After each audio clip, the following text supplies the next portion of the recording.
Remember when you were cringe? Remember when being cringe was fun? Once upon a time, the internet was sparkly. We had glitter cursors, Tumblr, and usernames like XX Starry Soul XX. We didn't worry if it was aesthetic or brand safe. We just made things loudly, badly, joyfully. Now everyone's afraid of being cringe, but I think cringe was beautiful. Cringe isn't about being bad at something.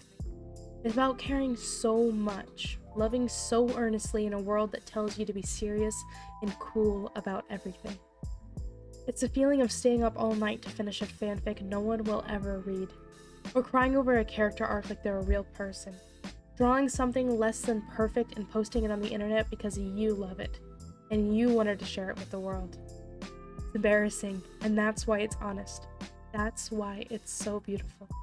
Do you remember the Golden Age of Cringe?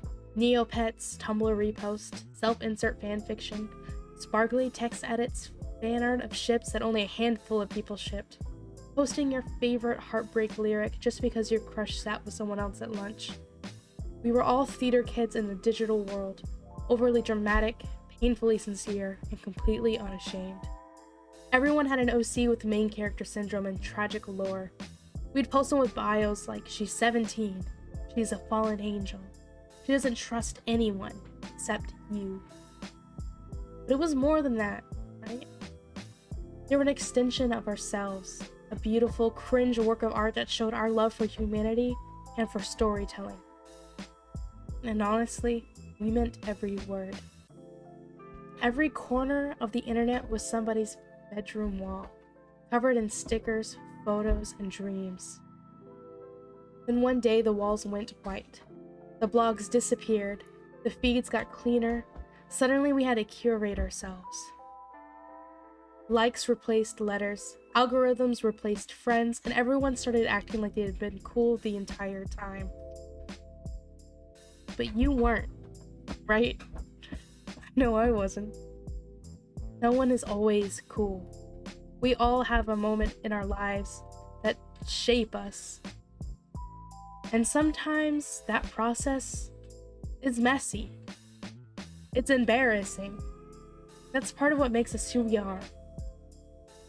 We stopped sharing our weird little obsessions. Because what if somebody screenshots it? What if someone laughs? What if someone retweets, reposts, or duets our TikTok? What if one person with just enough influence decides you're too interested in something? You're too cringe, and everyone follows. But maybe that's the problem. The internet used to be alive because we weren't trying to be perfect. We were trying to be seen. We were trying to express ourselves. Trying to grasp onto the little bit of control we have in our uncontrollable lives. In a world where we've removed spaces to be ourselves, what is left? Where can kids have moments to just be kids? Where can teens go to express themselves without the entire world watching, waiting for someone to point and laugh at? Where can you go after a long day and create? To love so freely, even if it's something others perceive as too small or too dumb. Somewhere along the way, being cringe became the wrong thing. Does it have to be that way? There's power in saying, yes, I love this thing. Yes, I'm bad at it. And yes, I'm still posting it. I'm still sharing this love because it's too big to contain. And I want others to feel that love too. Because being cringe is proof that you still feel. You're still creating, laughing, crying, even when it's messy. Even when it doesn't fit a brand. And that's what made the old internet so special. It wasn't the glitter gifs or the HTML. It was how we cared. How we expressed ourselves through art, through stories, through ourselves. We made things not to impress, but to connect. And that is what I want again. If you ever feel embarrassed about what you love, remember that we all started out cringe. It's what molded us into what we are today. And maybe the bravest thing you can do now is to love something with your whole heart anyway. Be soft, be strange, and be a little cringe. Thank you for remembering with me. And if you have the time, tell me your most cringe internet memory in the comments.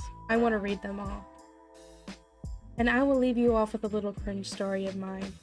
So, you know I'm not just talking. I was very cringe and I am very cringe. And I embrace that. Being cringe is more than just liking something too much. It's just expressing yourself, you know? I have a Wattpad account that is still up because it is a part of history and it is part of what made me who I am today, and I refuse to delete it. That thing is gonna last until I'm gone. And, I mean, it got a pretty decent amount of views, so I think a lot of people felt the same way as me. I wrote John Locke fanfiction. I wrote more than that. I made an AO3 account in 2013. I've got a lot of fanfic out there. And I really think it just brought me to right here, right now. With an appreciation for art. Such a deep love for stories that make me feel like I'm being seen. You know? I think it's important to love things deeply with your entire heart just because you want to. I think I'll always remember that time fondly. And I hope, little by little, together, we could bring a little bit of that individuality back. In a time where corporations rule our phones and our lives. You are more than a consumer. You are you, and you can create beautiful things. I think it's important to remember that. Thank you so much for joining me today. My name is Florence Everdell, and I miss cringe. And here's why I think you should too.